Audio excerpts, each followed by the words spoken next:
Eu tenho a honra de passar o bastão agora, nessa super live que segue até às 10 da noite, para um gigante.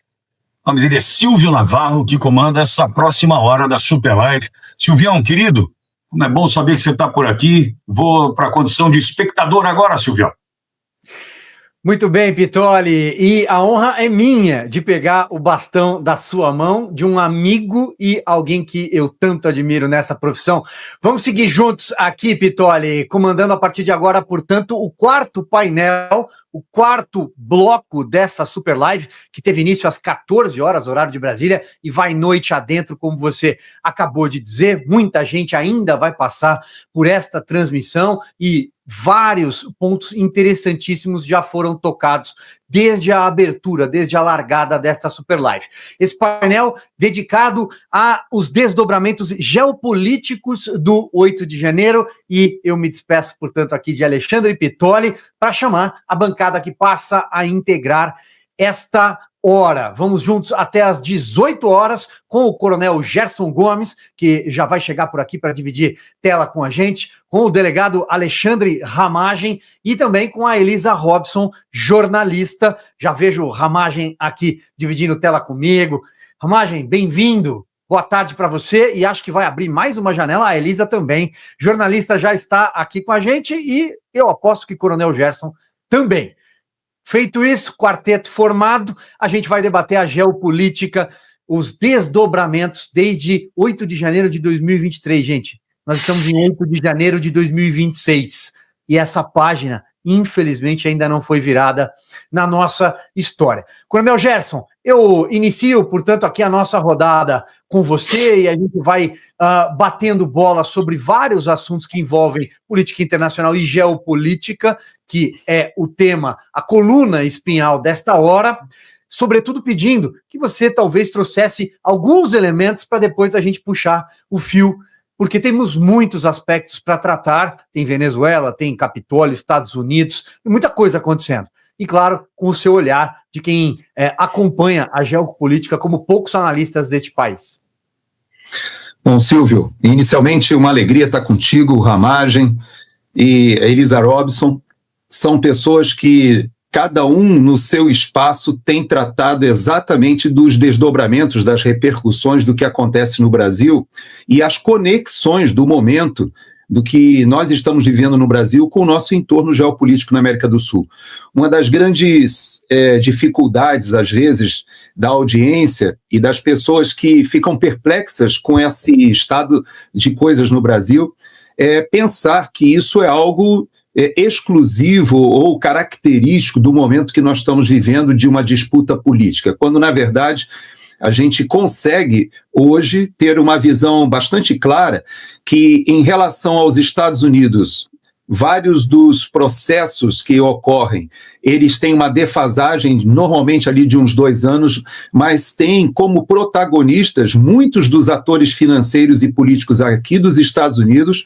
Então é claro que a gente vê esse paralelismo, né, entre a eleição do presidente Bolsonaro em 18 com a eleição do presidente Trump em 16.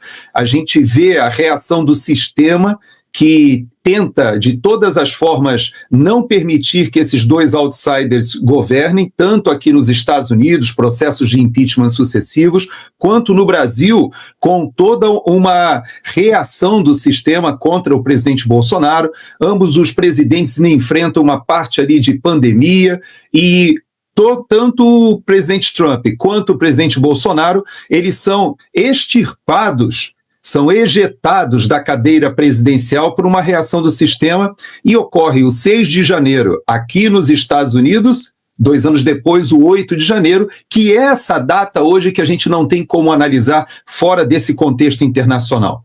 Hoje, a gente já viu o filme caminhar. Nós vimos que uma das primeiras medidas do presidente Trump foi assinar o indulto exatamente daqueles presos políticos que foram arrolados num ardil do 6 de janeiro, que hoje, aqui nos Estados Unidos, já se investigou o suficiente para saber que foi, sim, algo montado, uma armadilha, que foi explorada, inclusive, juridicamente, para a perseguição política. Essa instrumentalização, que aqui chama-se de lawfare, a gente viu sendo reproduzida no Brasil, mas foi muito pior do que isso, porque o próprio governo Biden utilizou a USAID, recursos, dinheiro, para instrumentalizar o próprio processo eleitoral, a censura, a perseguição política que depois adveio. Nós não podemos esquecer daquela frase célebre do ministro Alexandre de Moraes, ainda antes do 8 de janeiro, em Brasília, ao lado do ministro Toffoli, quando ele dizia: ainda há muita gente para prender e muita multa para aplicar. Falando aos risos isso. Quando ele dá essa externa esse seu desejo, isso se materializa no 8 de janeiro, a gente percebe que há um roteiro comum, e eu quero crer que é um mesmo roteirista. O nosso entorno, eu prefiro falar um pouquinho depois, porque nós estamos vivendo hoje um momento de toda a América do Sul se infletindo para a área de influência dos Estados Unidos, deixando aquele modelo do Foro de São Paulo, aquele modelo que foi arquitetado a quatro mãos por Fidel Castro e Lula, e esse momento político talvez seja a grande luz no fim do túnel para os nossos perseguidos políticos no Brasil. Assim aconteceu na Bolívia, assim aconteceu até no Equador, assim aconteceu, por que não dizer, na Argentina, no Chile, no Paraguai, no Peru, e vai acontecer no Brasil, se Deus quiser. Então, faço essa introdução, primeiro agradecendo muito a presença do deputado Ramagem, que é um deputado exilado político, que é um deputado condenado no julgamento farsesco, perseguido muito mais pelos acertos do que pelos erros, muito mais pela competência, até por ser alguém ligado à área de inteligência, à área que conhece a área da Polícia Federal, do que realmente qualquer outro envolvimento com essa farsa golpista que está sendo celebrada pelo governo federal hoje. E a Elisa Robson, todos nós sabemos, é uma pessoa que tem me acompanhado esse tempo todo, nós temos caminhado juntos, desde que ela vai à Espanha, está com o Hugo Carvajal, foi a única jornalista, inclusive, aqui nos Estados Unidos, autorizada a conversar com o Hugo Carvajal, então tem muita coisa para a gente falar, Silvio. Então eu vou deixar o pessoal falar, porque eu quero ouvir que a gente tem dois convidados aí que são celebridades, Silvio. Com certeza. Vamos fazer o seguinte, então, eu vou passar aqui ladies first para a Elisa, inicialmente, depois o deputado Ramagem, e vou deixar aberto, então, para considerações iniciais, para que cada um possa trazer ali aqueles primeiros pontos. Elisa, já te cumprimentando e agradecendo também pela presença, e depois eu vou jogar aqui algumas bolas como um entrevistador, pode ser assim? Quero ouvi-los nessa próxima hora. Elisa, bem-vinda. Muito obrigada, meu colega Silvio, Coronel Gerson, deputado Ramagem, que bom estar aqui com vocês. Acho que as repercussões internacionais do que nós assistimos em relação ao 8 de janeiro no Brasil, elas estão mais vivas do que nunca, né? Muita coisa ainda relacionada e acontecendo em relação a esse episódio no Brasil, aqui fora, aqui no exterior. Pois bem, deputado Ramagem, então também quero cumprimentá-lo. Eu já cumprimentei rapidamente, mas não deu tempo de ouvi-lo. Então, bem-vindo, muito obrigado por estar aqui dividindo essa hora conosco. Eu que agradeço, é uma felicidade, uma grande honra estar compondo aqui com vocês, Silvio Navarro, nosso coronel Gerson Gomes e a Elisa Robson, todos juntos aqui nessa super live, está com uma grande audiência e nos deixa aqui a oportunidade de explanar as grandes verdades desse 8 de janeiro. Eu acompanho aqui as palavras já iniciais do coronel Gerson Gomes. Foi uma grande armadilha preparada contra o povo brasileiro, contra a direita brasileira, uma armadilha nos moldes que foi o 6 de janeiro norte-americano. Nos Estados Unidos há, sim, de pensamentos, de toda sorte de pensamentos, de doutrina, de política, e as instituições, parece que elas têm mais consolidados seus check and balance. Check and balance, validação e equilíbrio. No direito brasileiro, constitucional brasileiro, freios e contrapesos. Muito mais forte o tema. E o que a gente vê hoje no STF, e desde lá de trás, desde o início do governo Bolsonaro, é a falta desses freios e contrapesos. Então, o 8 de janeiro começou dentro do governo Bolsonaro, tentar extirpar o governo Bolsonaro, calar, não deixar governar, durante todo o processo eleitoral, isso aqui até sem você falar de urna eletrônica, falando só dos procedimentos do TSE, de como houve parcialidade completa, perseguição, retirada de perfis do ar, retirada de informações do que o Lula fazia com todos esses ditadores afora, que se chegou a uma vitória do Lula muito questionável, quando a direita percebeu, o próprio presidente Bolsonaro, que na tentativa de ter uma alternância democrática, o que se viu foi um 8 de janeiro armado, montado. Nós vamos poder ter tempo aqui de explicar cada passo dele, como houve uma estratégia de um STF que tirou um condenado em 3 instâncias de crimes graves, de corrupção, lavar dinheiro, de desvios, para colocá-lo na presidência e, em seguida, vencendo as eleições para o Lula, como já foi declarado por Gilmar Mendes e outros ministros, que dependeu do judiciário, depois, em seguida, com 8 de janeiro, extirpar e acabar com a direita. O seu maior líder, Jair Messias Bolsonaro, calar a direita nas redes sociais, aterrorizar a direita para não voltar às ruas. Foi isso que aconteceu, esses são os efeitos que trazem, inclusive, para o exterior. Os olhos do mundo estão para o Brasil, grandes partes aqui aprovando essa ditadura, esse autoritarismo no Brasil, e um outro lado não, querendo que o bloco do hemisfério, né, ocidental, as nossas tradições ocidentais, sejam resguardadas, revitalizadas. Gerson, falando sobre, estou tentando pegar aqui um fio que o Ramagem deixa, porque já que o paralelo com a questão do Capitólio é inevitável, e você mesmo trouxe isso já ali na sua introdução, o tempo é teimoso, a verdade ela é teimosa e ela gosta da superfície. E com o passar dos anos, eu acho que aquilo que aconteceu nos Estados Unidos, de alguma maneira, a população compreendeu com até celeridade tudo que tinha acontecido e a resposta veio com o retorno de Donald Trump à Casa Branca, para começo de conversa. O Brasil se prepara para um novo processo eleitoral em 2026. 3 anos se passaram desde o fatídico 8 de janeiro e hoje sabemos quem não quer virar a página do 8 de janeiro e quem tenta colocar o Brasil de novo no trilho da normalidade institucional para que o país retome o seu rumo. Num ano de eleição no Brasil, e com esse até olhar de fora que vocês têm neste momento, por estar fora do Brasil, vocês acreditam que a população brasileira pode dar mesmo uma resposta nas urnas que tenha alguma relação com esse 8 de janeiro, para dizer, olha, nós queremos virar essa página, essa farsa acabou, não tem mais como dar sequência a tudo isso, porque o Brasil precisa voltar?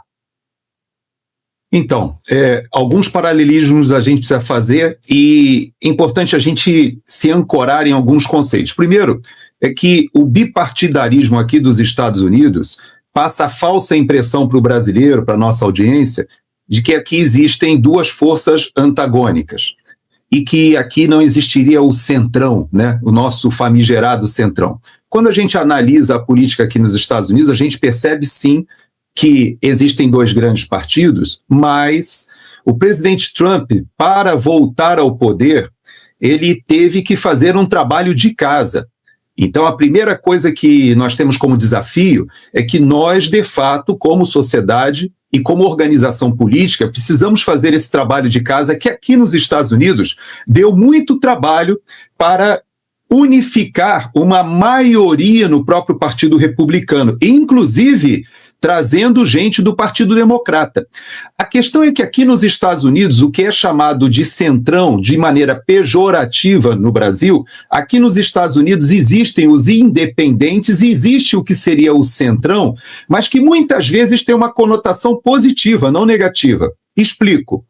muita gente que estava no Partido Democrata ou que eram independentes aderiram à campanha do presidente Trump, e foi importante isso para o resultado eleitoral, quando olharam a situação do país. Nós tivemos a Tulsi Gabbard, que acaba assumindo a parte de inteligência do governo, que era uma candidata presidencial do Partido Democrata, e ela embarca na campanha do presidente Trump. A mesma coisa acontece com Robert Kennedy Jr., que é um nome tradicional da família, talvez, do presidente mais famoso do Partido Democrata, e ele também embarca na campanha do Trump e assume ali o que seria o Ministério da Saúde do governo Trump. Ou seja, vários sindicatos, várias forças tradicionalmente do Partido Democrata foram atraídas para o centro, e muitos independentes embarcaram na campanha do presidente Trump. Por quê? E aí é o ponto que a gente tem que linkar com a sua pergunta. Porque a situação aqui nos Estados Unidos estava ficando muito ruim. E muito ruim em que sentido? Isso é igual em qualquer democracia do mundo. No sentido da corrupção?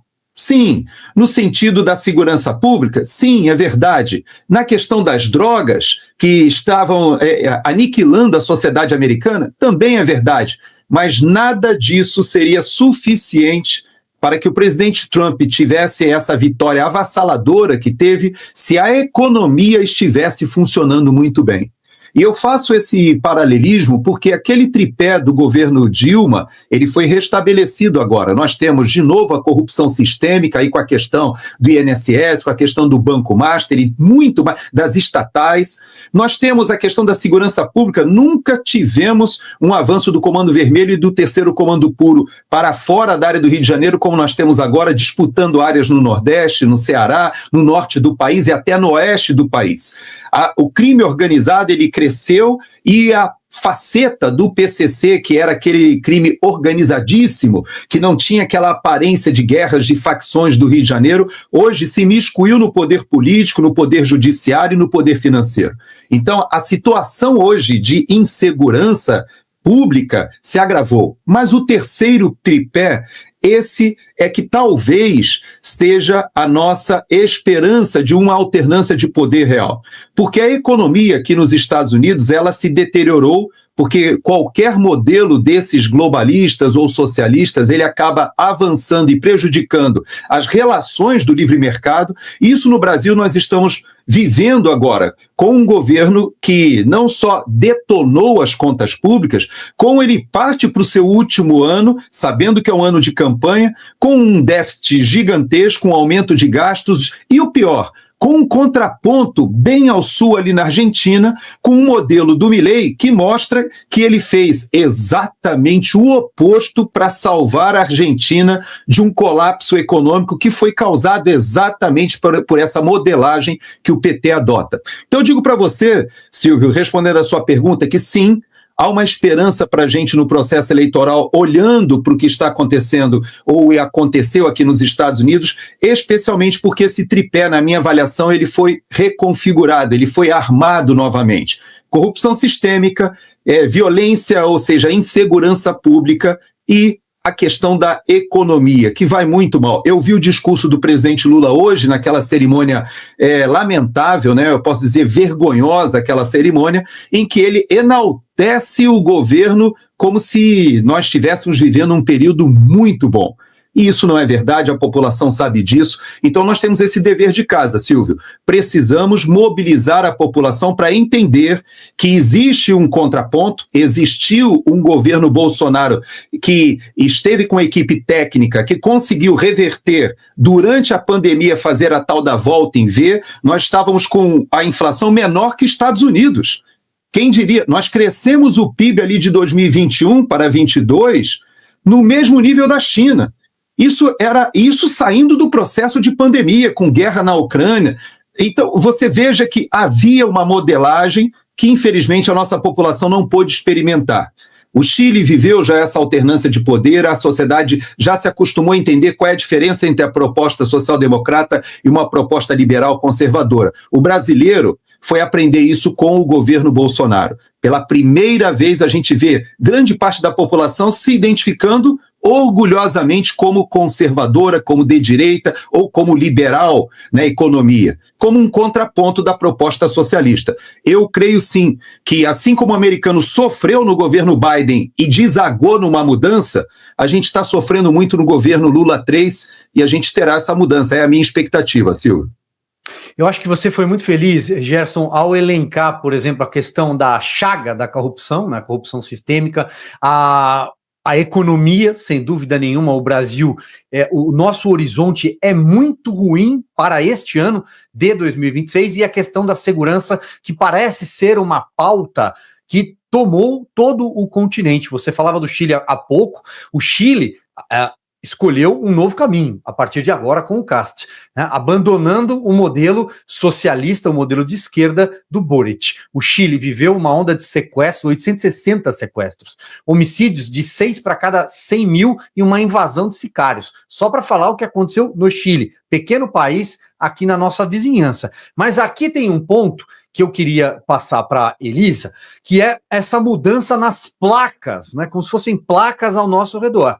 A Argentina citada, o Chile, tivemos uma mudança na Bolívia, temos questões envolvendo outros países acima, o Equador, por exemplo, temos o exemplo de El Salvador, a Colômbia, tudo indica que pode passar por uma reviravolta e deixar de ser esse novo projeto de narco-estado pelas mãos de Gustavo Petro. Enfim, há toda uma movimentação no continente da América Latina, especialmente. E eu queria a tua observação, Elisa, porque isso de alguma forma pressiona até a gente chegar na Venezuela. Estava esperando um pouquinho para chegar lá, mas também podemos introduzir já o assunto.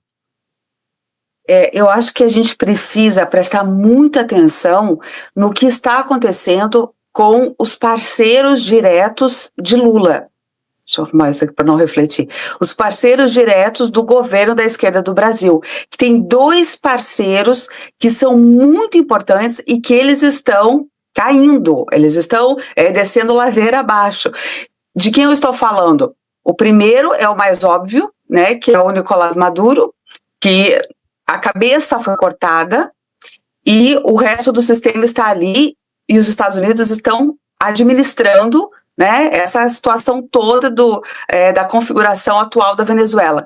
Mas tem um outro braço muito importante que irriga as questões ilícitas que acontecem no governo Lula no Brasil, que é o braço iraniano, que também agora nos últimos dias nós estamos vendo indo embora. Se Deus quiser, vai terminar aquilo lá. E o que aconteceu lá no Irã?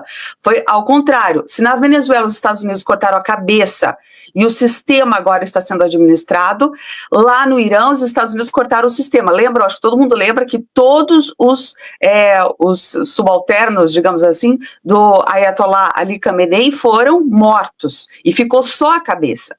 Então, tem uma estratégia muito importante aí dos Estados Unidos, com esses 2 braços que alimentavam, ou que alimentam talvez ainda, a América do Sul. Lula, né, através do Celso Amorim, era o quê? Diretamente conectado ao Irã, diretamente conectado a Nicolás Maduro e diretamente conectado a todos os outros líderes sul-americanos de esquerda. Qual outro principal? Gustavo Petro da Colômbia, que também está na mira, né? Qual outro? Cuba, que também está na mira aí, sendo os próximos alvos. Então, algo muito importante está acontecendo em relação ao Brasil, que são os seus braços de ação, os seus braços de sustentação, por onde o dinheiro circula e esse dinheiro está sendo asfixiado. Não é? Esse fluxo está sendo asfixiado. Então, o dinheiro dessas ditaduras que se relacionam com o Brasil está sendo cortado em várias etapas, em várias medidas. Ao que tudo indica, nós teremos um governo de esquerda, um Lula, em função do que está acontecendo no exterior, mais enfraquecido daqui para frente. Não é à toa, né, que o Lula está mostrando desespero, falando até que os americanos vão interferir nas eleições. Na verdade, ele está montando sua narrativa para sua queda, né, porque as forças estão aumentando para que ele fique cada vez mais sem fôlego. né? E qual que é o fôlego deles? É a corrupção, é o dinheiro que irriga todo o sistema com o qual eles trabalham, inclusive o sistema eleitoral, conforme nós já sabemos desde Carvajal. Carvajal falou, ele falou, todo esse sistema, incluindo Venezuela e Irã, é o sistema que financiou ilicitamente a campanha presidencial de Lula. Então, algo muito interessante, muito importante está acontecendo fora do Brasil, que eu vejo claramente que vai enfraquecer a esquerda brasileira. Eles vão chegar nas eleições, assim, eu acredito, sem fôlego. Eles vão chegar às eleições sem toda essa carga financeira que eles costumam usar para comprar eleições no Brasil afora. Então, a minha expectativa é muito positiva que eles sejam derrubados do poder agora em outubro, porque eles não vão ter toda essa sustentação, porque a realidade é outra, está se modificando a cada dia, não digo nem a cada semana, dia a dia está mudando esse cenário. Esse é um ponto que não se encerra. Eu queria passar então para o deputado Ramagem, dando continuidade aqui, deputado. Eu acho que várias frentes se abriram aqui quando a gente começa a falar da vizinhança e do impacto inevitável desse bloco aqui, na nossa eleição, numa eleição que temos aí 10 meses para a eleição, vamos dizer assim. Sim, são 10 meses que vão ser realmente muito corridos e acelerados. A gente vai ver um Flávio Bolsonaro representando a direita, com o sobrenome Bolsonaro, representando o pai, colocando muito mais gente nas ruas do que o Lula. Flávio está preparado, Flávio está à frente dessa direita que vai conversar com o sistema financeiro, com o centro, por um país que precisa progredir contra essa destruição que o governo Lula, que o governo PT faz, não apenas pela corrupção, pela total ineficiência, falta de austeridade, transforma os ministérios em feudos, aumenta a máquina pública ao excesso, arrecada, gerando mais impostos para os brasileiros, com irresponsabilidade fiscal, arrecada muito e gasta as despesas. Ninguém consegue mais viver num Brasil como esse. E mais, combater e vai ser voz para demonstrar que os abusos do STF, né, o total abuso do STF. Essa questão da geopolítica internacional vai influenciar aí muito, sim. Quando a gente verifica que quem está muito mais aliado aos preceitos, aos valores, a uma cultura norte-americana, com certeza, a direita conservadora liberal, de defesa da família, de defesa da prosperidade, do livre mercado, com a fé, com base na nossa fé. A gente sabe que o lado Flávio Bolsonaro e a direita é a que mais se aplica. Quando o americano, depois do 8 de janeiro, depois do retorno do Trump, o próprio Trump fez aquela carta ao Lula, ao governo brasileiro, demonstrando que aqui estava havendo uma caça às bruxas, que não há eleições livres, que há, sim, um autoritarismo, a gente vê o posicionamento. Infelizmente, houve aquela mudança. Mudança apenas, uma grande gravidade, vamos dizer assim, de alta gravidade para a política nacional, pelo sistema de repartição de poderes, quando eles revogaram a sanção ao ministro Alexandre de Moraes, tirando a Magnitsky. Mas a gente sabe que eles não tiraram a Magnitsky voltando atrás para dizer que ele não é um violador de direitos humanos. Pelo contrário, o processo que gerou a Magnitsky é um processo cuidadoso de uma nação democrática, republicana, que por vários fatores denominou Alexandre de Moraes como grave violador de direitos humanos. Eles voltaram atrás como uma decisão de Estado, simplesmente porque não era consistente com as políticas externas norte-americanas. Então, o norte-americano ali fez um acordo que todos especulam, a gente especula, tem algumas certezas, né, de ali atender as big techs, as terras raras e diversos fatores. Agora, o próprio Lula, pouca gente percebeu, tem lançado a preocupação da interferência. Ele acabou de fazer um acordo com o Trump, com a administração Trump. Só que ele vem lançando pelos seus bastidores pelos seus repórteres do sistema, né, do consórcio, que pode haver uma interferência norte-americana nas eleições. O que ele está colocando com isso? Que ele sabe que dentro desse acordo deve ter sido colocado eleições livres, eleições minimamente justas, e um TSE que vai estar, vamos ter que esperar até confiar, vai estar com a presidência do Nunes Marques, e o André Mendonça vai estar também ali no TSE. Se eles não são esses ativistas, ministros que poderiam ser, contra o Gilmar Mendes, que fala, que julga antecipadamente fora dos autos, um abusador de direitos como o Alexandre de Moraes, um Flávio Dino que persegue a direita, vamos esperar que Nunes Marques e André Mendonça nos tragam eleições livres. Depois do que aconteceu com a captura do Maduro, que a Elisa Robson sabe tanto quanto mais com todos nós, né, que pode abrir a boca, falar muito desses financiamentos das ditaduras autoritárias da esquerda e corroborar, quem sabe, ali uma genuína acariação, não o que o Toffoli quer fazer, né, ou queria fazer, uma genuína acariação entre o Maduro e o Carvajal. Quando o Maduro vai preso, que financiou muito aqui a América Latina, e a gente sabe das negociações com o governo Lula, tem muito para se aparecer. Mas ainda, nesse ano, ainda os escândalos do INSS, que aparentam vir muito mais ainda para se demonstrar. O próprio filho do Lula, que está cada vez mais sendo depurado a sua participação como sócio oculto do careca do INSS. Flávio Bolsonaro se colocou completamente viável, mais do que viável. O centro e a mídia o colocavam como inviável, ele já largou na frente de todos de direita, com alcance e com uma projeção para crescer muito grande. Vai vir ainda o filme do Bolsonaro demonstrando o que aconteceu com a vida do Bolsonaro em cadeia mundial com distribuições. Não vão poder censurar. Escândalos, economia quebrando. Agora, por outro lado, a gente tem que ser realista, que a gente sabe como é que esse governo corrupto, autoritário, age.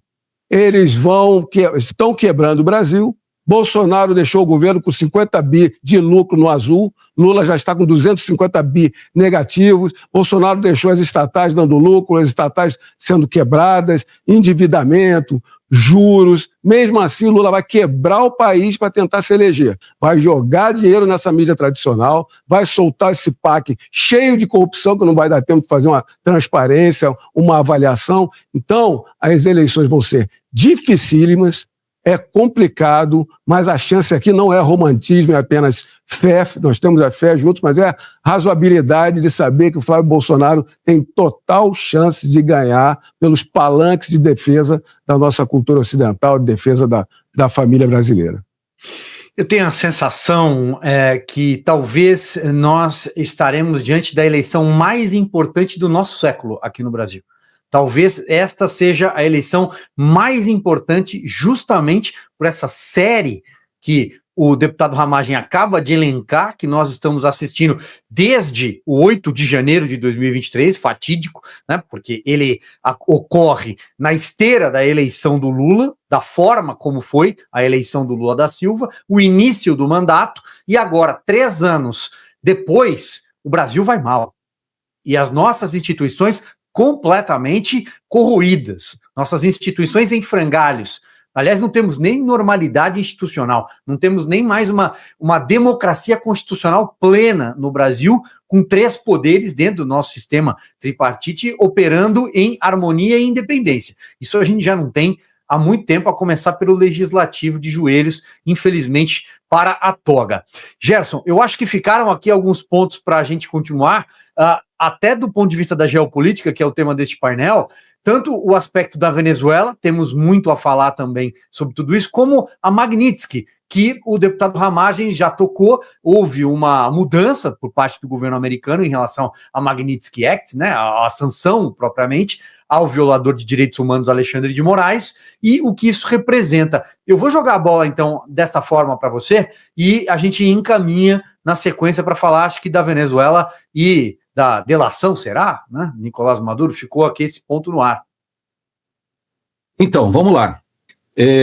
Uma das questões assim, mais interessantes para quem faz a análise da evolução política no Brasil ela decorre de uma constatação que todos nós vimos, é fácil a gente perceber que após os governos militares nós tivemos 2 décadas, quase 3 décadas, na qual no Brasil não havia direita. Todos eram ou de esquerda, ou de centro-esquerda, ou considerados progressistas, socialistas, social-democratas, socialistas sindicais, mas nós não tínhamos nenhum dos nossos grupos políticos que ostensivamente defendia as ideias de direita. Faço essa introdução para a gente entender que o que está acontecendo hoje é uma internacionalização da direita. Por quê? Porque a esquerda ela já tem no seu DNA a Internacional Socialista, toda uma articulação que vinha de uma estratégia durante a Guerra Fria, em que sim, havia no nosso continente, no nosso subcontinente, uma briga de 2 forças na qual a esquerda era muito organizada com apoio da União Soviética, por que não dizer com uma inspiração também maoísta da China, também com uma inspiração cubana que tinha uma espécie de foquismo, né, entrando na América Latina com todo esse processo. Esse período que migrou para o que a gente, ou desagou no que a gente está vivendo hoje, ele lega ao Brasil algo inovador, inédito, que não existia, que é uma direita que começa a se articular internacionalmente. Faço essa introdução para dizer por que não está o Eduardo Bolsonaro aqui hoje na nossa live, já que nós temos o deputado exilado e nós temos um outro deputado federal exilado aqui nos Estados Unidos. Por que ele não está na nossa live? Por que o Paulo Figueiredo não está na nossa live? Eu explico. Porque eles estão em Washington, D.C. hoje, eles tiveram reuniões já no Departamento de Estado, eles gostariam de estar aqui, inclusive nos dando algumas informações sobre os bastidores e o que motivou essa retirada da sanção magnífica ou suspensão. Eu gosto desse termo, porque algo que você suspende pode ser recolocado. Há uma negociação por trás que eu ouso afirmar que não foi feita somente pela diplomacia brasileira. Eu diria até que talvez a diplomacia brasileira tenha sido caudatária dessa negociação, não foi a protagonista, mas nessa negociação os interesses americanos são colocados de uma forma muito firme e, conversando com o Paulo e sabendo da viagem deles a Washington, eu entendo que há muito que nós devemos entender agora das conexões com Portugal, com Chega, com as conexões do que está acontecendo na Espanha, na Itália, de todo esse movimento na Polônia, na Hungria, por que não dizer na Áustria. Quando nós olhamos na Holanda, toda a União Europeia hoje já se movimenta pendularmente para uma reação a esse movimento globalista que se diz progressista e que impunha uma pauta aqui nos Estados Unidos por intermédio do governo Obama e do governo Biden. Isso refletiu no mundo inteiro, inclusive no Brasil. Quem acha que o Alexandre de Moraes faz a sua... monta o seu gabinete ali, que o Tagliaferro faz a denúncia, com as conexões, né, com todos aqueles grupos que faziam o controle da narrativa, o controle da opinião pública, promovendo a censura travestida de combate ao discurso de ódio ou combate à desinformação. Tudo isso foi um pacote feito aqui nos Estados Unidos com muito dinheiro.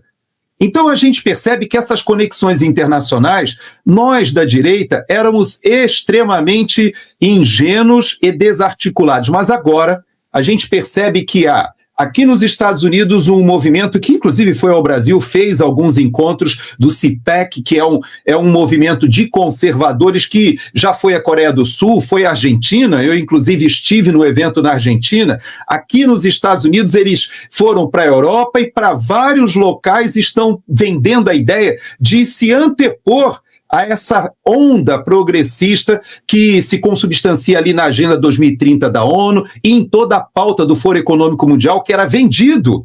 Ali na pandemia a gente viu isso de uma forma muito clara, de uma maneira orquestrada para o mundo com a ideia de que os problemas globais devem ser resolvidos por uma elite não eleita de pessoas muito ricas e articuladas e que elas teriam essa solução para o globo. Daí vem a ideia do globalismo. Isso, no Brasil hoje, nós temos uma direita mais madura, mas eu digo além, nós temos uma sociedade que consegue entender isso agora, que pode se dizer, eu apoio a direita, eu entendo o que é o globalismo, eu entendo as forças internacionais que atuam no Brasil, eu entendo a força do capital financeiro que está na mão de grupos e de ONGs que operam desde a questão de infraestrutura no Brasil, impedindo o nosso desenvolvimento, entrando na questão indígena, entrando na questão até do agronegócio, é verdade, mas não somente isso. Hoje, esses grupos, eles têm conexões poderosíssimas com a esquerda mundial e a direita está aprendendo, eu posso dizer até que está gatinhando nessas articulações. E a isso eu tributo um papel muito importante tanto ao Eduardo quanto ao próprio Paulo Figueiredo. E essa junção, que para mim é inédita também, que ninguém nunca poderia imaginar, de você ter o presidente Bolsonaro sendo torturado, preso, tendo um preço a pagar, porque ele está sendo perseguido com vingança, quando ele tem 2 filhos, e essa é uma situação que ninguém poderia sequer planejar. Você ter um filho fazendo articulação internacional, ao mesmo tempo que você tem um filho como candidato presidencial. E apesar de todo o risco, porque o presidente Bolsonaro chegou a colocar isso na carta, dizendo que ele está dando o de mais precioso que ele tem, colocando o Flávio Bolsonaro numa corrida eleitoral que ele sabe que já o vitimou, porque na verdade aquela facada foi porque ele teve a ousadia de desafiar o sistema. Ali foi um ato de desespero, porque eles pensavam que ele seria um azarão que não passaria o segundo turno, e quando eles percebem que ele sim estaria no segundo turno e seria praticamente impossível deter, aí eles fizeram o ato de desespero, e ele sabe que o Flávio Bolsonaro, ele está arriscando a sua própria vida, da sua família, quando ele se coloca contra esse sistema. O Ramagem está presente aqui, e eu até vou me conter, porque é um ativo para a gente nesse debate aqui, com um valor imensurável, Silvio. Porque o Ramagem era da área de inteligência, ele sabe muito do que é essa disputa de poder do crime organizado no Brasil. Ele conhece, não só pela experiência que ele teve lá em Roraima, de conhecer essa questão do garimpo, a questão do narcotráfico, a questão até das ONGs que operam lá, dos interesses ali de fronteira, mas mais do que isso, pela experiência que ele teve na área de inteligência nacional. É como se a gente tivesse no nosso programa um Cash Patel aqui em condições de explicar para a gente o perigo que é você realmente, ou a ousadia de colocar um Flávio Bolsonaro para competir à presidência e ter um Eduardo Bolsonaro fazendo a articulação internacional, hoje dando um suporte, que é um suporte que não é financeiro, porque o nosso problema não é esse, mas é um suporte ideológico, um suporte político internacional, que isso a gente não tinha. Então eu digo que eu vislumbro uma série de situações que para mim seriam inimagináveis. E se eu pudesse planejar, quando eu olho aquele documento americano que mostra como será a estratégia das relações internacionais do governo americano, eu fico sonhando com um dia o Brasil também saber para onde tem que caminhar. Fazer um planejamento estratégico de 10, 20 anos, em que a gente consiga colocar o nosso país dentro da estatura geopolítica que ele merece, que ele deveria ter. Mas, para isso, a gente precisa tanto de articulação nacional, mas como apoio e articulação internacional. A esquerda sempre soube fazer isso. A direita está aprendendo agora, Silvio. Ramagem, eu não posso perder essa oportunidade. Eu acho que o Gerson já direcionou algumas questões e eu estou aqui ávido para ouvi-lo justamente sobre tudo isso. A candidatura do Flávio, os riscos, as fronteiras, a segurança. Eu acho que são vários olhares aqui, se você puder condensá-los para a nossa audiência. Opa, estou no ar, não estou? Exatamente, quero agradecer pelas palavras do Coronel Gerson e informar aqui, né, que a perseguição que se caiu sobre mim foi exatamente por esse conhecimento, por ser aliado do presidente Bolsonaro, por esses conhecimentos. No início, quando todos lembram, né, eu sou sempre citado na questão da primeira oportunidade que se abriu as portas, que o STF atuou estrategicamente quando não deixou o presidente Bolsonaro me nomear como diretor-geral da Polícia Federal. Ali, o que eles sabiam? Que estava vindo um delegado de Polícia Federal experiente, que tinha feito diversos trabalhos operacionais, que tinha singrado o currículo, a carreira na polícia, e que não iria aceitar os desmandos vindos do STF, entendendo que se trata, como qualquer ordenamento jurídico sério, que ordem manifestamente ilegal não se cumpre. Teve a oportunidade de se colocar até pelo presidente Bolsonaro, não é? Porque o presidente Bolsonaro sempre puxava muito para eles, querendo proteger os seus. Coloquei muito para ele: presidente, se o senhor for contra uma decisão do STF, vão querer te botar em crime de responsabilidade, o que é impeachment. Enquanto eu, como diretor-geral da Polícia Federal, eu entro numa desobediência, a desobediência tem a exceção da verdade. Se eu demonstrar que é uma ordem legal, a gente não cumpre. Esse é um dos motivos. Não deixar uma pessoa indicada pelo presidente Jair Messias Bolsonaro e que o STF domine a Polícia Federal. Então, naquele momento, o presidente Bolsonaro não conseguiu me colocar na Polícia Federal. Eu poderia ter voltado para a minha carreira, mas não. Eu não me dei por satisfeito, fui resiliente, concorri para deputado federal e fui eleito deputado federal pelo nosso estado do Rio de Janeiro. Todo o meu mandato foi, a partir da CPMI do 8 de janeiro, foi para me defender de perseguições do STF. Além da relatora, o relator de uma CPI que dá o caminho para a aprovação dos procedimentos. Eu fui parlamentar que tive mais requerimentos aprovados depois da relatora, e muito à frente dos demais.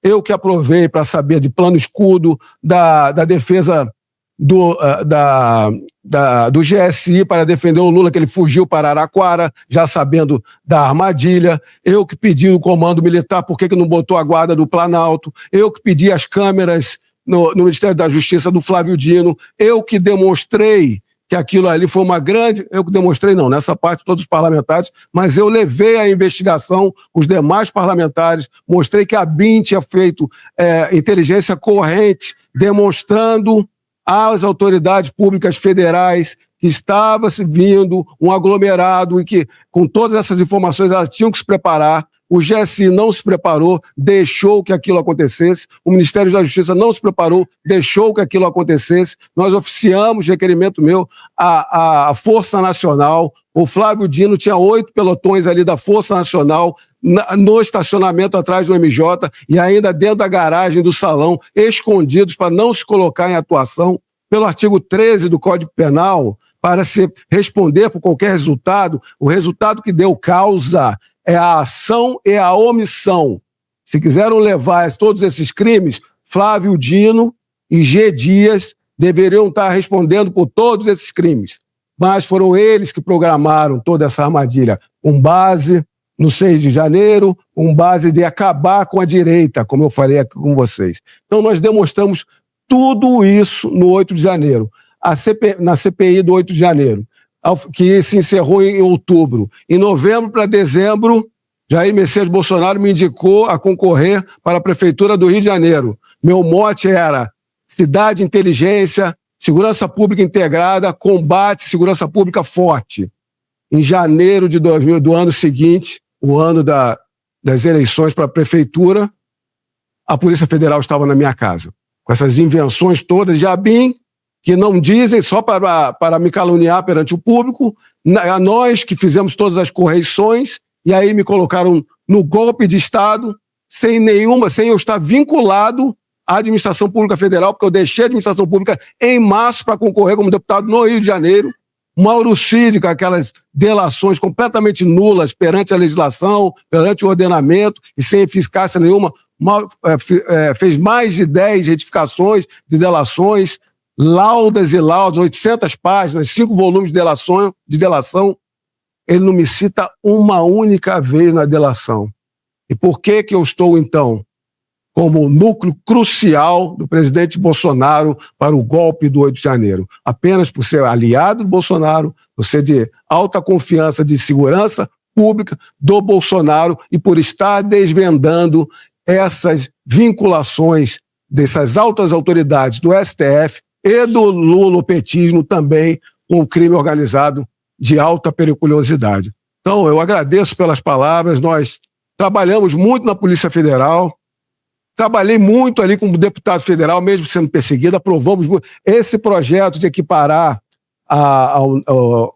esse narco-estado, né? As organizações criminosas, os traficantes, as milícias, a organizações terroristas. O projeto é meu, eu que dei início ao projeto, e tantos outros. Então, eu tive que sair do Brasil, feliz com a menção de todos, né? Me parabenizando por ter conseguido escapar desse regime autoritário, que é me prender sem crime algum. Estou aqui com vocês com essa possibilidade de ser mais uma voz, de não me calarem, de estar aqui representando o Brasil, pelo melhor do Brasil, pelo melhor do brasileiro, e quem sabe um dia voltar para trabalhar com um governo de direita, quem sabe com o governo do Flávio Bolsonaro.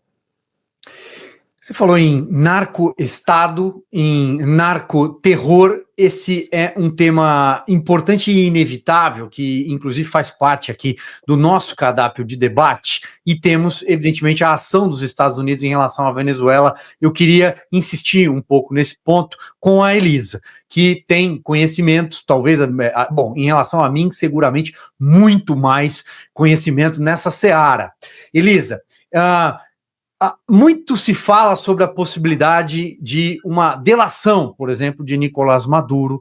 Muito se fala sobre as relações da Venezuela com o PT e com governos do PT. Eu sempre cito, por exemplo, que a cifra dos empréstimos do BNDES para a Venezuela e as obras fantasmas de metrô de Caracas e a usina e por aí vai, hoje batem em valores corrigidos perto de 12 bilhões de reais, é ali um dos maiores devedores do BNDES, junto com Cuba, Moçambique e por aí vai. Os marqueteiros do Petrolão, Mônica Moura, João Santana, receberam dinheiro de Nicolás Maduro. Isso foi confessado, inclusive em várias etapas da Operação Lava Jato. Receberam dinheiro, aliás, anteriormente, né?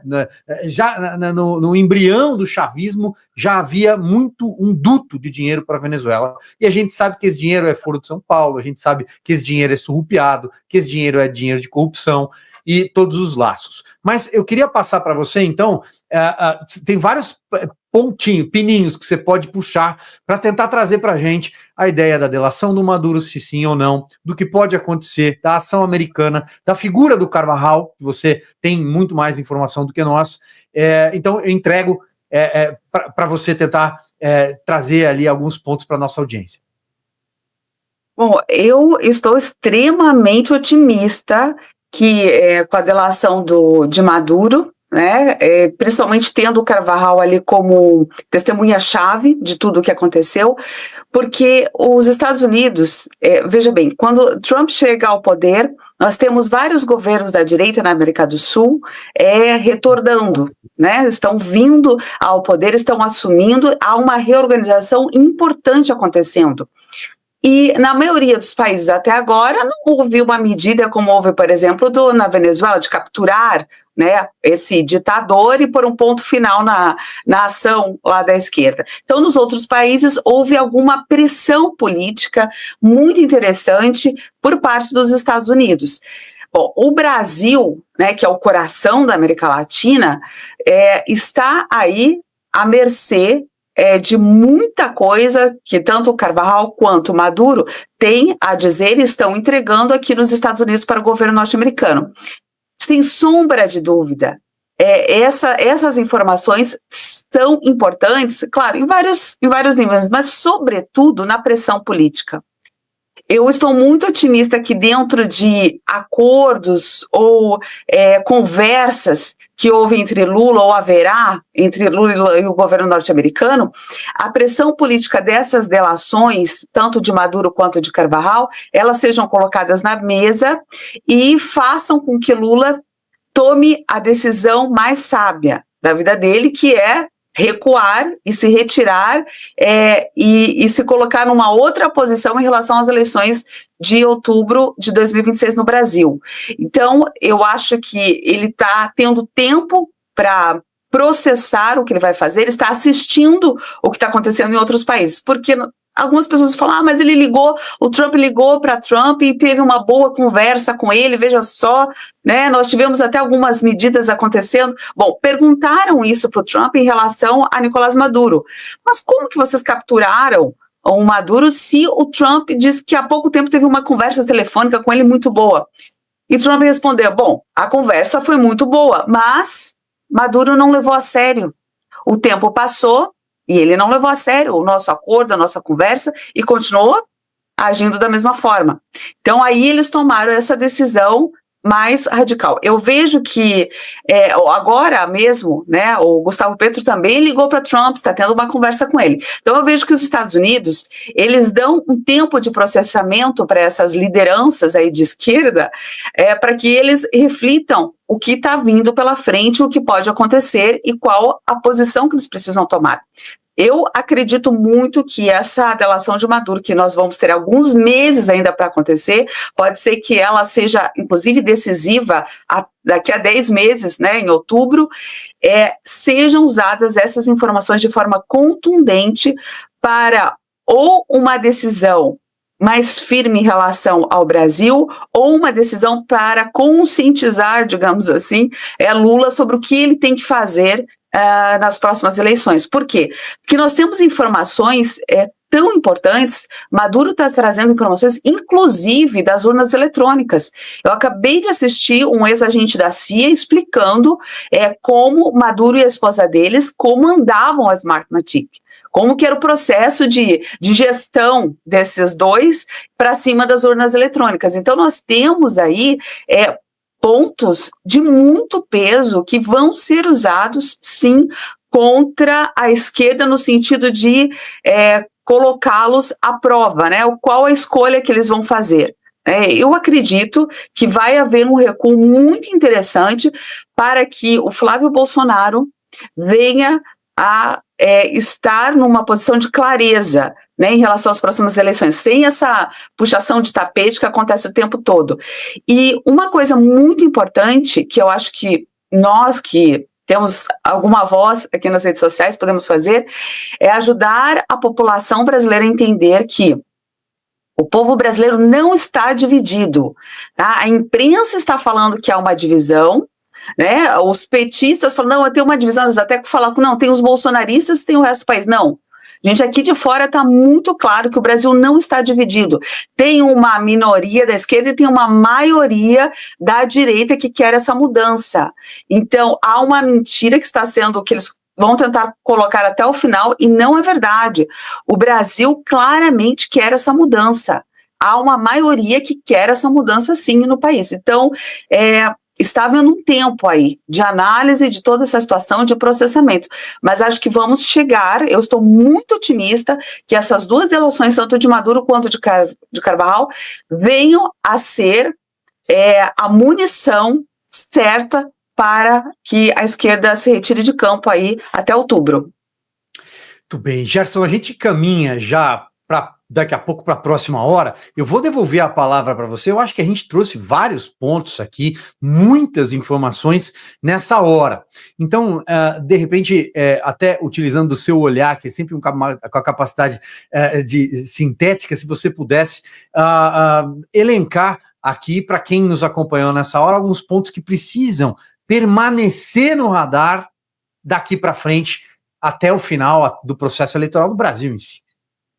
Bom, o primeiro ponto que eu quero ressaltar é que eu tive a oportunidade de ser instrutor da Escola Militar Superior Eloy Alfaro, em Quito, no Equador. E por isso eu aprendi o espanhol, mas mais do que o idioma, eu aprendi a respeitar os países da América do Sul, que nós no Brasil, por sermos muito grandes e falarmos português e termos a maior economia de todo o subcontinente, nós não damos muita bola para o que acontece no mundo hispânico. Mas eu aprendi uma coisa, é que eles têm culturas e elites e sociedade e organização política com muitas coisas para nos ensinarem. Inclusive, eu vou começar esse meu comentário pela Bolívia. A Bolívia é talvez o país ali mais pobre desse entorno geopolítico que a gente tem, que sofre há quase 30 anos ali com o socialismo, com o Foro de São Paulo no Estado da Arte, com Evo Morales ali impondo aquela narcoditadura, porque ele na verdade é um cocaleiro e que organizou parte da sua proposta, colocando justamente a questão dos que produzem coca por questões históricas e culturais, e colocando na luta ideológica e entrando, inclusive, a Bolívia, Peru e Colômbia como os maiores produtores de cocaína, que foi utilizada pelas Farc e por todos os grupos que migraram da luta da guerrilha armada ideológica para isso que a gente viu hoje se consolidando na América do Sul e que já chega hoje no Brasil, que é o segundo maior consumidor, de cocaína, e é o principal corredor de exportação para a Europa, para a Ásia, para a África, etc. Esse momento, quando a gente olha a Bolívia, a gente vê que a Bolívia conseguiu se libertar de Evo Morales e daquele grupo que já estava ali incrustado no poder há muito tempo. E essa é uma lição importante para a gente. Eles tiveram que fazer um trabalho de muita resiliência, sofrimento, para poder vislumbrar essa janela de oportunidade de surfar essa onda, de receber a ajuda, inclusive, do governo americano, para tentarem resolver um problema ridículo, que é o fato de que na Bolívia hoje há uma manifestação gigantesca porque eles não têm combustíveis, não têm energia, sendo que a Bolívia tem capacidade, inclusive havia 2 refinarias da Petrobras lá que foram nacionalizadas e por causa disso eles deixaram inclusive de vender o gás, que havia um gasoduto que foi construído, um gasoduto inteiro financiado pelo Brasil para trazer o gás da Bolívia, levando por todo o Mato Grosso do Sul, entrando na área industrial Santa Catarina, saindo lá no Rio Grande do Sul. Tudo isso foi perdido por causa desse modelo socialista. Então, quando a gente olha a Bolívia se recuperando, a mensagem que eu deixo é a da resiliência e do dever de casa. Se o boliviano conseguiu achar a sua saída institucional, nós não podemos estar diante do arbítrio, do que está configurado, desse crime incrustado, desse esquema mafioso. Eu tenho reiterado isso. Nós não podemos mais conviver com essa questão dos 4 escritórios de advocacia no Supremo Tribunal Federal, tanto da esposa, ainda que tenha se separado ali, talvez só pro forma, por causa até da pressão aqui dos Estados Unidos, do Gilmar Mendes e da esposa, mas também do Toffoli da esposa, do Zanin da esposa e do Alexandre de Moraes e esposa. Esses esquemas mafiosos que estão sendo revelados agora, de vendas de sentenças no STJ, do poder desses escritórios de advocacia que estão ali imiscuídos em interesses, seja no parlamento, seja até no poder executivo, isso não pode ser aceito como normal pela nossa população. E esse ponto aí do Banco Master, do INSS, vai ensejar uma série de oportunidades para que a gente, como sociedade, reaja. Segundo ponto, que eu acho importante a gente entender. O Chile, ele já viveu 3 ou 4 alternâncias de poder. No Chile, porque eles não têm reeleição, a Michelle Bachelet, que era alguém que tinha uma popularidade semelhante à de Lula, ela nunca conseguiu fazer o seu sucessor, porque lá não tem reeleição. Então ela não conseguia, por quê? Porque a sociedade via que era uma líder populista muito importante. Mas quando ela ia para a política pública, para o governo, a sociedade percebia dizendo, olha, isso não vai dar certo. E nós, no Brasil, tivemos essa oportunidade minimamente ali com o Paulo Guedes e com os ministérios que o Bolsonaro montou. Nós precisamos fazer aquilo que o Paulo Guedes denunciava, que ele dizia, nenhum país avança pulando em uma só perna. O Brasil não é um Saci Pererê que só tem perna esquerda. Então esse papo aí da Havaiana, de que você não vai começar o ano de pé direito, isso já denota uma ideia errônea que infelizmente o brasileiro ficou, de que só existe uma solução entre a social-democracia e esse socialismo sindical, ambos corruptos. Não, nós tivemos ali um lampejo de explicar que sim, é possível ter responsabilidade fiscal, é possível você ter uma economia desamarrada, diminuir os impostos, promover o desenvolvimento, essa modelagem que o chileno disse, eu também quero surfar essa onda que o argentino, que o Milei está conseguindo, eu não posso perder essa oportunidade. E da mesma forma, nós teremos como sociedade que tomar a nossa decisão. A Argentina, o Chile, o Paraguai, o Equador, o Peru, a Bolívia, todos estão aproveitando esse momento para tentar surfar essa onda, porque está clara, a política externa do governo americano é muito clara. Eles já decidiram que vão fazer de tudo para retomar a primazia, o protagonismo econômico, militar e político no seu entorno, que ele chama de hemisfério ocidental, que muitos dizem que é a reedição da antiga, aquela doutrina Monroe. É verdade, é uma nova doutrina Monroe, mas o que cada país tem que fazer, país soberano, olhar e dizer, eu vou surfar essa janela de oportunidade, essa onda, ou eu vou ficar para trás. E isso é o que a sociedade brasileira tem que tomar essa decisão. E, por último, olhar o que foi feito na Venezuela não como uma ameaça ao Brasil do ponto de vista militar, como eu vejo muita gente falando. As nossas conexões com as Forças Armadas Americanas, com o Ocidente, com a OTAN, são gigantescas. Muita gente faz essa comparação do porta-aviões no Lago Paranoá, aquela maneira, né, jocosa que o Alexandre de Moraes coloca o tema, mas, na verdade, as expressões que o governo americano utiliza para defender os seus interesses são muito mais fortes e trabalham harmoniosamente com a questão da expressão militar. Tem a política, tem a econômica, tem a psicossocial, tem a científico-tecnológica, e a gente não tem sequer um sistema de GPS, de georreferenciamento brasileiro. Nós não temos um programa nuclear, nós não temos sequer um programa energético de satélites voltado a essa nova onda de inteligência artificial, de computação quântica. Tudo isso a gente está ficando para trás por um problema básico de educação. Então a gente tem um dever de casa gigantesco para fazer. Então, precisamos olhar a opção que está sendo feita pelo nosso entorno e decidirmos como sociedade. Não, nós queremos ser a resistência ao imperialismo americano e nessa vibe que é defendida por Gustavo Petro, ou por o que sobrou do regime chavista, ou pelo governo Lula, que talvez seja o último dinossauro. Lula talvez seja o último dos grandes articuladores dessa modelagem que levou pobreza para toda a América Latina. Não existe um único país que adotou o Foro de São Paulo em toda a América Latina que não tenha desaguado em duas questões: pobreza e alto nível de corrupção.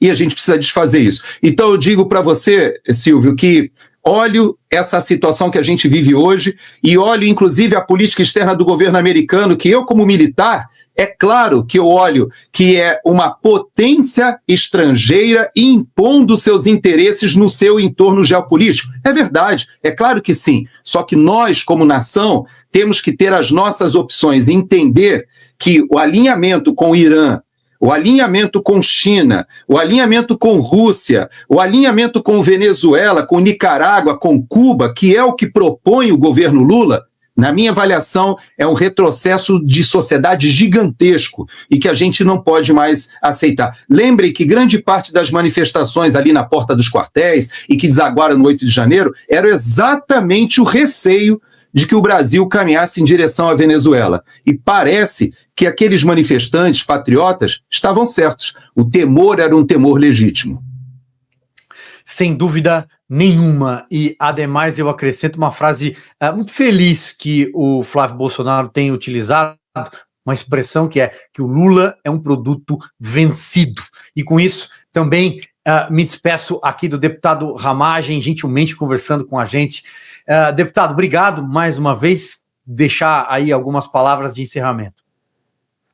É uma pena, a gente tem tanto para conversar, né? Acho que a gente tem que reunir esse grupo aqui, o Coronel Gerson, a Elisa Robson, o grande Silvio Navarro. Muito obrigado pela oportunidade. Aqui, de maneira bem simples, os norte-americanos não querem um proxy da China aqui no maior país, cheio de riquezas como o Brasil, ou seja, que atue por procuração da China. Por mais que tenha feito algum tipo de acordo, que a gente sabe que eles fizeram, eles não conseguem cumprir tudo. Então, quando é que o Lula e o STF vão cumprir combate a crime organizado, combate a tráfico de drogas e eleições livres? Quero ver se eles vão cumprir. Se cumprirem, ótimo, só vai desenvolver a nossa cultura, a nossa defesa da direita. Agora, o que eles veem é que eles não conseguem cumprir realmente. A dosimetria que foi saudada pelo Christopher Landau como um passo, né, para que não haja os abusos judiciais, nem questões políticas. O Lula foi lá e fez uma cerimônia para derrubar a dosimetria, quando a gente sabe que a dosimetria não tem grande eficácia, mas ele foi solenemente derrubar, não cumprindo nada de devido processo, ou auxílio para quem está sendo perseguido. E, por outro lado, o grande violador de direitos humanos, o ministro Alexandre de Moraes, continua no máximo abuso, perseguindo, passando por cima, querendo matar Jair Messias Bolsonaro e agora indo contra uma nota do Conselho Federal de Medicina. É bom que a comunidade médica está acordando. Às vezes ficam um pouco alienados, muito tecnicamente, em seus trabalhos, acordando, porque vai chegar em todos esse regime autoritário, ditatorial, sem garantias, sem os direitos fundamentais todos atropelados. Muito obrigado a todos por estar aqui, estou à disposição sempre. Elisa, também me despeço de você e confesso que fiquei um pouco mais otimista quando você falou sobre a possibilidade de uma delação de Nicolás Maduro e o impacto que tudo isso acarretaria inevitavelmente no seu primo petista, vamos dizer assim. Obrigada. Eu também agradeço bastante aqui a participação. Foi um prazer falar com vocês. Falar com o delegado Ramagem, a primeira vez, na verdade, preciso avisar o Alexandre de Moraes que é a primeira vez que eu converso com o delegado Ramagem, porque quando eu saí lá do Brasil e que eu pedi o asilo político aqui, recebi o asilo político, 2 assessores meus ficaram lá e foram chamados pela Polícia Federal e foram espinhaçados, assim dizendo, para saber qual era a relação do delegado Ramagem com a minha viagem para a Espanha, para entrevistar o Carvajal, sendo que eu nunca tinha falado com o delegado Ramagem, muito menos ter conversado sobre esse tipo de assunto, eu nem conhecia, então a primeira vez que eu estou falando com o delegado Ramagem, é muito prazer e que fique bem claro, né, que a perseguição é implacável e eles realmente têm, Alexandre de Moraes tem uma obsessão pelo delegado Ramagem, pelo que os meus assessores falaram. Foram mais de 8 horas de pressão da Polícia Federal, eles dando depoimento e muitas perguntas sobre o delegado Ramagem que eles desconheciam, porque sendo da minha equipe, a gente nunca tinha trabalhado com o delegado Ramagem, nem tinha conexão, mas eles insistiam em saber o que ele tinha a ver com a história do Carvajal. Então, muito bom podermos finalmente conversar. Deixa eu fazer um adendo rapidamente aqui, Silvio. Claro. Fazer um adendo aqui, que é a primeira vez que a gente conversa, mas eu já tinha visto vídeos da Elisa sobre essa questão. E por que é isso? Por que a perseguição? É claro, porque pela inteligência, a gente já possuía trabalho, isso é notório, de que Carvajal é uma pessoa mais do que importante para a geopolítica de financiamento dessas ditaduras, desse autoritarismo, do tráfico de drogas, de todas essas rotas, como pessoa de alto grau ali no chavismo. Então, é lógico que nós estávamos interessados. Então, tudo que é para princípio republicano, de austeridade, eficiência para o povo brasileiro, eles estão perseguindo. Por isso que eles estavam atrás das pessoas que eu nem conheço, que trabalham com a Elisa, querendo saber do meu vínculo com o Carvajal. Meu vínculo com o Carvajal é querer saber o que o americano deseja saber. Muito bem, então agradecendo mais uma vez aqui o Coronel Gerson Gomes, deputado Alexandre Ramagem, a Elisa Robson, e já passando o bastão, porque vai aparecer daqui a pouquinho aqui na nossa tela, o Marco Antônio Costa. Marco vai pilotar, já estou vendo ele se conectando ali, ó, já. Marcão, grande Silvio, boa noite para essa bancada maravilhosa que eu estava ouvindo. Obrigado e obrigado pelo trabalho de todos vocês. Vocês fazem um trabalho que é mais do que necessário e que vai ser lembrado na história. Então, acho que eu fico muito feliz de poder compartilhar essa tela com vocês. Obrigado, Silvio. É isso. E nessa nossa corrida de revezamento, eu peguei o bastão do gigante Alexandre Pitoli e entrego o bastão para o gigante Marco Antônio Costa, que toca, a partir de agora, o 5º painel, a 5ª bancada, e aqui me despeço de todos vocês, mas vou seguir na audiência, evidentemente. Vai lá, Marcão, grande abraço a todos. Obrigado, Silvio, obrigado.